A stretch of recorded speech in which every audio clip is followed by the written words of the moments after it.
बाल्टी लिया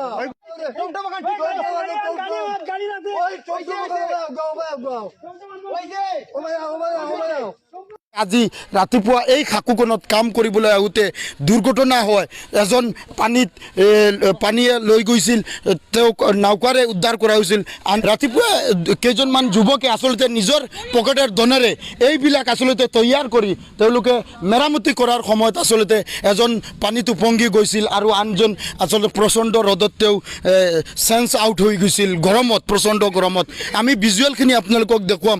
লাজ কৰিব লাগে এই সমষ্টিৰ আজমল ফেমিলিৰ দখলত থকা বিধায়কসকলে, সিৰাজউদ্দিন আজমল, ৰহিমউদ্দিন আজমল, বজৰুদ্দিন আজমল, তেওঁলোক তিনিবাৰকৈ এই সমষ্টিৰ পৰা একেটা ফেমিলিৰ মানুহে বিশ্বাসত তেওঁলোকক লাখ লাখ ভোট দি তেওঁলোকক জিকাইছিল।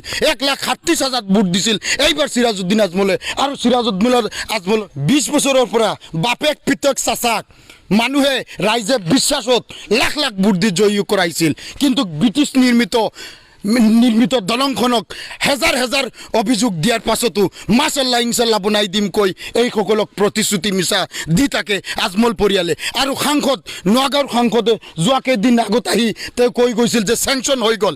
চেংচন কেতিয়া হ'ব? আপোনাৰ যেতিয়া MP গিৰি গুচি যাব এই নগাঁও সাংসদৰ পৰা, তেতিয়া চেংচন হ'ব নেকি? প্ৰিয় দৰ্শকসকল, আজিৰ ভিডিঅ' আচলতে মই এই সমষ্টিৰ এজন ভোটাৰ, মোৰ অধিকাৰ আছে এই সমষ্টিৰ বিষয়ে।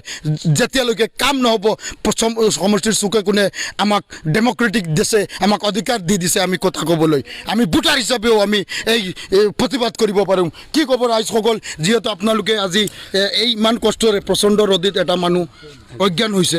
হয় হয়, ক'বলগীয়া নাই। আপোনালোকে দেখা পাইছে, এষাৰ কথা আছে গৰু নাবাই হাল, টকাতকৈ নটকাই ভাল। আমাৰ MLA জন তেনেকুৱাই। আমি MLA আছে নে কি আছে আমি ক'ব নোৱাৰোঁ।